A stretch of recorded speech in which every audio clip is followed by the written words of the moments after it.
aquele individualismo de cada um na sua baia e todo mundo começar a trabalhar mais próximo, dividir experiência, dividir conhecimento, dividir aquele link muito legal de determinado componente do Azure que você encontrou e, você guarda para você. Não, vamos disponibilizar, vamos colocar no Twitter, vamos colocar em qualquer lugar. E evitar ao máximo que essa ferramenta que a gente criou, que o Agon, fosse algo burocrático. Ou seja, que você tivesse lá um formulário preenchendo com vários campos, várias coisas. A ideia não era essa, a ideia era evitar ao máximo qualquer tipo de transtorno para os profissionais, porque a gente já tem bastante problema para resolver ao longo do dia, para ter mais um. O game ele funciona assim, cada semana, cada mês é dividido em 4 semanas, tá? Então você tem pontos por semanas, cada 4 semanas você tem a gente chama de round, né? E cada 12 rounds você tem uma season.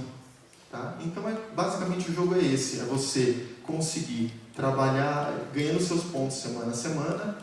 Se você for o campeão no final do mês, você tem alguns prêmios. Como o pessoal é tudo novo, então a gente tem lá muita ioda USB, helicóptero de controle remoto para você ganhar. Então, você escolhe uma série de prêmios de gadgets para você, se você for o campeão, né, naquele mês.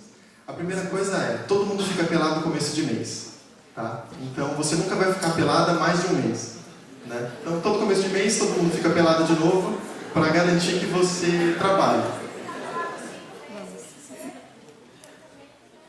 Não, se você que assim é estranho você no seu trabalho não conseguir produzir absolutamente nada, você sentar na sua mesa, trabalhar e você não ter absolutamente nada para agregar além da entrega que você está fazendo. É estranho, pelo menos no nosso ambiente, é muito estranho isso. Dentro da TheClick, a gente tem essa cultura, a gente já publicava coisas no blog sem ter nenhum estímulo para isso. Então, assim, claro, vai depender da organização que você trabalha, depende de muitos fatores para se implementar o Agon. Né? E até a forma, pode ser que numa empresa você nunca fique pelada. Tipo, vai ficar, assim, o critério ficar pelado não vai ser usado. A pressão social é um ponto do Agon, a ideia é essa mesmo, é você estimular as pessoas a fazerem as coisas. Conseguiu ver o comportamento dela mesmo, de um site para outro, o que ela faz. Então foi bem interessante nesse sentido.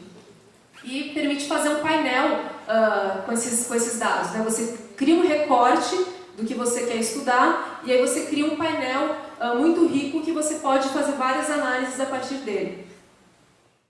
E esse plugin permitia que traqueasse todas as URLs que essa mulher acessou. Então a gente recebia vários logs, a Lu acho que pode falar aqui bastante sobre isso. Era uma quantidade massiva de dados, realmente deu um trabalhão para fazer análise, mas a gente conseguiu automatizar muito desse processo. Essas pessoas que acessavam das 12 às 18 horas eram mulheres que não trabalhavam, então é o horário que os filhos já foram para a escola, elas terminaram a tarefa do lar, e elas têm o tempo para poder acessar a internet. E as demais, as que chegam do trabalho e utilizam ainda um tempinho do período da noite para poder fazer esses acessos. 80% delas se conectam todos os dias. E quase metade ficam pelo menos 2 horas por dia online. Acho que o clichê inclusão digital foi mais, sei lá, pejorativo às vezes que as pessoas colocam, mas foi muito presente durante essa pesquisa, a inclusão digital e social, né? Acho que é uma ferramenta poderosa para que elas tenham acesso às coisas que elas normalmente não teriam acesso se elas não tivessem essa ferramenta que elas, da casa delas, conseguem chegar até informação e conteúdo. 94% tem Orkut. Nessa época, o Facebook foi pouquíssimo encontrado nas URLs, muito poucas citaram que conhecem ou que já viram. O Twitter também, mas o Orkut é bombando aí nas mulheres de classe C. Todas elas interagem bastante com essa ferramenta. 5% acessam chats, principalmente chats de UOL ou outros canais que foram, na verdade, quando a internet começou, foram o primeiro canalzinho ali de comunicação. Então, a gente ficou um mês mais ou menos com a questão do nome, da taxonomia, né, do meu trabalho, e até hoje a gente não chegou num nome muito bom e eu fico feliz, tá? Porque eu acho que nessa área da gente, a área mais legal é o front, e no front as coisas não estão lá muito definidas.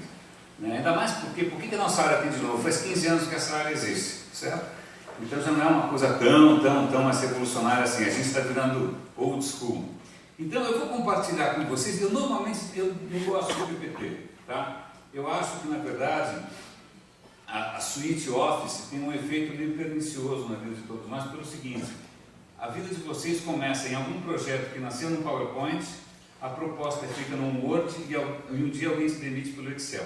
E nas paredes tem os unicórnios decorando. E o programa que eu estava ouvindo no podcast era justamente sobre a história dos unicórnios. Eu duvido que alguém fosse capaz de desenhar isso daqui, a não ser que o cara fosse louco. Pô, pior coisa do mundo, né? Imagina, o cavalinho era muito mais bonitinho. O chifre na cabeça do cavalo fica uma graça. Tá? Mas na verdade, isso aí vem a parte engraçada, aquele chifre que vocês viram, efetivamente vem disso, de um bicho chamado narval. O narval é uma baleia que fica ali no Mar do Norte e tal. É um bicho que existe mesmo. Feio pra cacete, né? Quer dizer, coisa maluca. E na verdade, os dinamarqueses, quando eles perceberam que existia demanda por chifre de unicórnio, eles começaram a matar essas baleias, tiravam o chifre, olha o chifre de unicórnio aqui.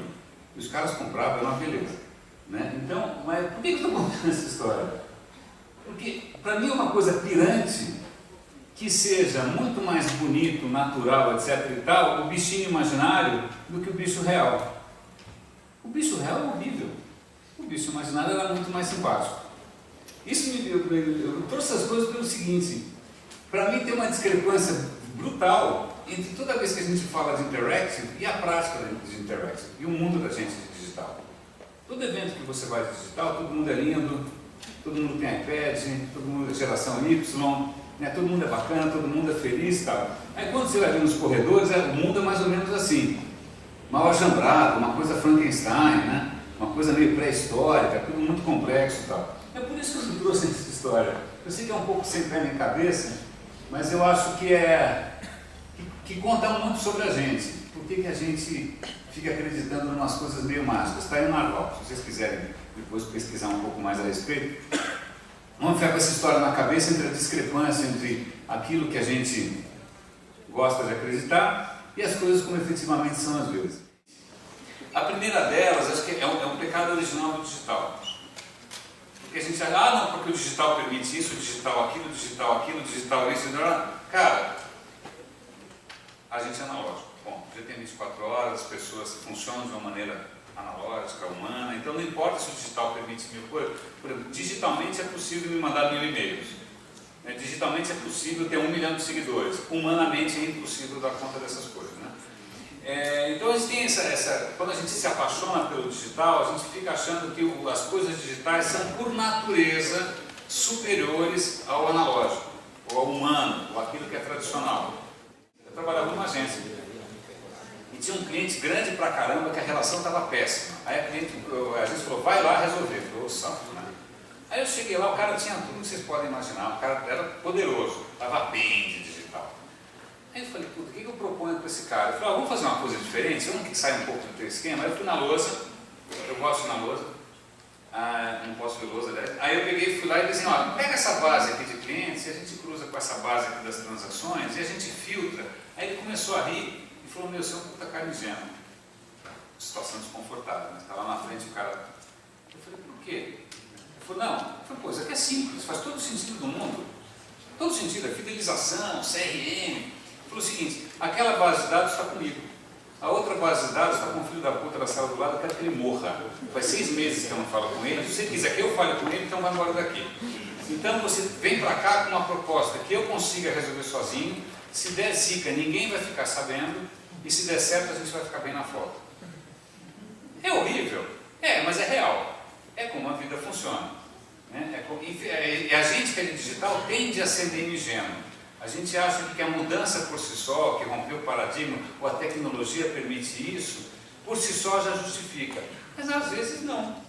Esse meu papel mais recente lá na Microsoft era um papel de campo, de conversar, de circular e tal. Eu circulei basicamente entre agências, aí descobri que a agência está numa zona de conforto da porra, não quer parar de fazer o que faz, quer fazer banana até morrer antes. E aí eu falei, bom, já que eu não consigo fazer os caras de conforto, então eu vou falar com o cliente final.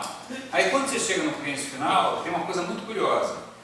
Se você vai falar com um gerentinho, o cara quer fazer mais do mesmo. Ele tem um budgetzinho para fazer um marketingzinho, uma webzinho e tal. Esse é um cara. Agora, se você consegue acesso a um cara lá em cima, esse cara está desesperado atrás de inovação. Porque ele lê revista, ele lê a mesma coisa que todo mundo lê.